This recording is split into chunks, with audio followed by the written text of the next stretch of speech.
Welcome to Bonita's Kitchen and thank you for joining us. What I'm going to be making today is a delicious batch of Black Forest muffins.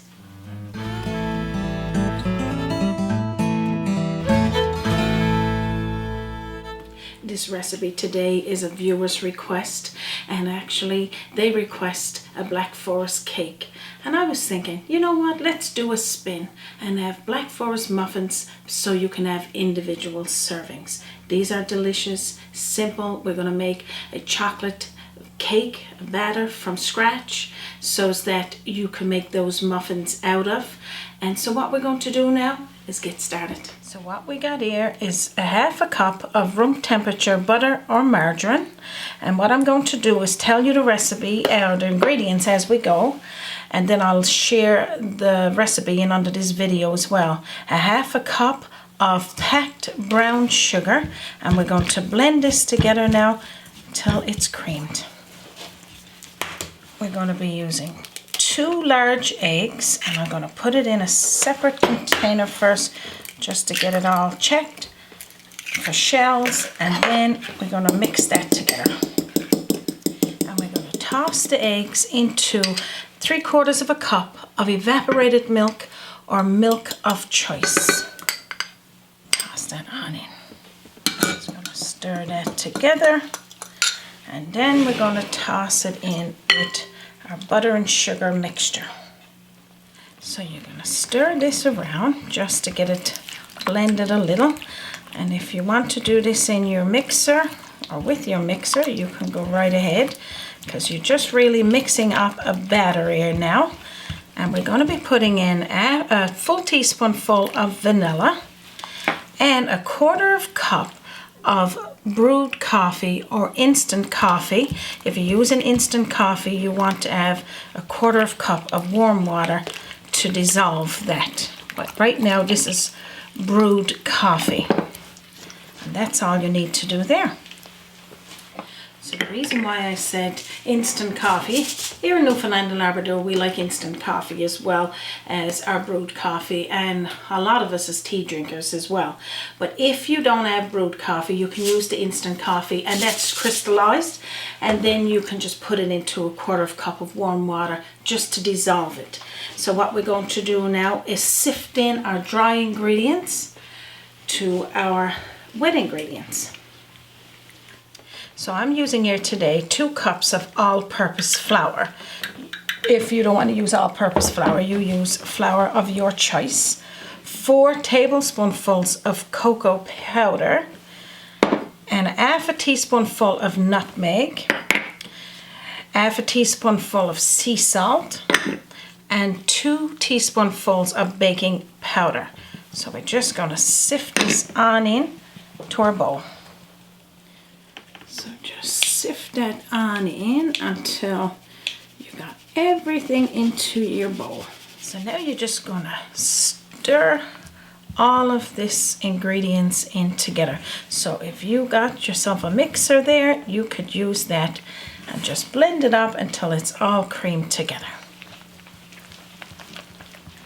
So after you get it all blended together like this, now we're going to get ready to put it into our muffin pan. So now what you could use is some pretty liners to go into your muffin tin, or you can just grease your tin and that's fine too, and take all the muffins out. But I like it this way because it just makes it look that little bit prettier, and I was able to get these nice purple ones there today. So we're just going to equally put the batter into the muffin liners until they're all done.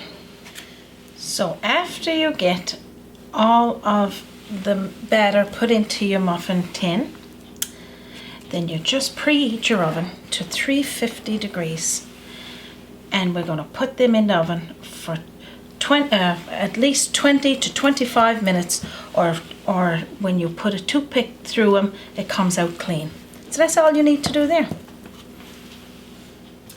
So I got my oven preheated there. Now I'm just going to put these on the counter waiting for it to beat. But lucky for us, we have got some baked there in advance. Now what I'm going to do is show you how to cut just about an inch out of the middle because we're going to be putting in a cherry filling, the same you would use for a cherry cake, and in this case is our Black Forest muffins. We also got some maraschino cherries, and they're going to be put on the top of the muffins when we put the whipped cream around it. And I got some chocolate there as well that we're going to grate to sprinkle over the top. So let's show you all of this. So pretty much all you're going to do is cut yourself out the center of the muffin. You put that muffin there because I'm sure somebody's going to eat it. So that's all you need to do. Like me? Yeah. And like I said, somebody's going to eat it. So I'm going to cut out, as you can see, they're just a perfect size because when we put the whipped cream and the filling, the cherry filling there, is going to look really nice. So I'm just going to cut out the middle there, just about an inch. We don't need it all the ways down because we want that homemade batter, that homemade, just look at it, that for our muffins is just absolutely delicious. You could use cake mix if you don't want to make your own homemade batter, but this is a simple recipe. So let's just get this cut out. Alright, so this is the last one. So pretty much that's all I'm doing there is cutting out the center like this, just to give us some room to put that cherry filling. You can make your cherry filling from scratch if the cherries are in season, but right now I'm not going to do that. I'm just going to show you how to make the batter, of course, for the muffin part, and this is just scooping out equal amounts of the filling into each muffin, the center of the muffin. So I'm going to say put about a tablespoonful or even more of the filling in each muffin top. And now I'm going to reach for my whipped cream. So now there's a couple of ways you can do this. You can do dollops all around, and this is just to spray whipped cream. You go all the ways around, do dollops, or you can just make one big circle and do a little bit. Let's go put a little bit there, wants to see that cherries. And then after you do that, put the cherry in the middle like this. Then I'm going to put some chocolate over that that's already grated, of course. Just sprinkle it like this. Now just look, how good is that?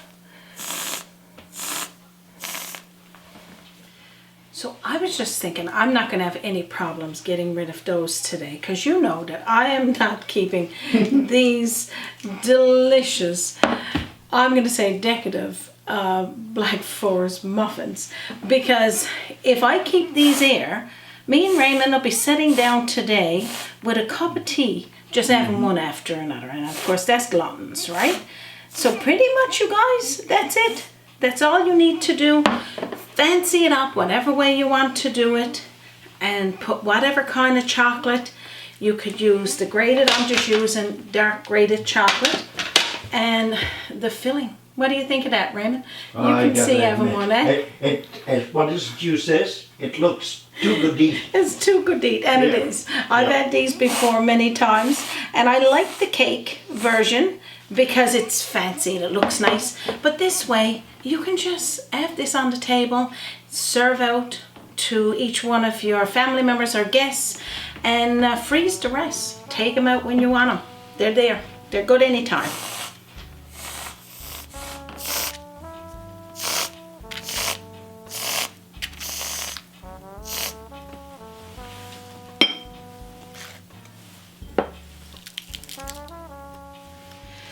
So if you're interested in making these, and certainly we don't have the Black Forest cake on our channel, but we do have the Black Forest muffins. If you're interested in making these, the recipe is going to be posted down in under this video. Also the subscribe button. So if you haven't hit that one, we appreciate each and every one of you for subscribing. You can also visit us and get this recipe on www.bonitaskitchen.com. You can also visit us on our Facebook page or right here on YouTube. So as I finish those muffins, And I know Raymond is waiting to have one. I got Yeah, to you thank, better believe it. we got to thank each and every one of you for stopping by here today and watching me make these delicious muffins, Black Forest muffins. And I want to thank the viewer that requested the Black Forest cake. I hope this one appeals to you to make it this way. So, from our kitchen to yours, thank each and every one of you for joining us, and you have a wonderful day.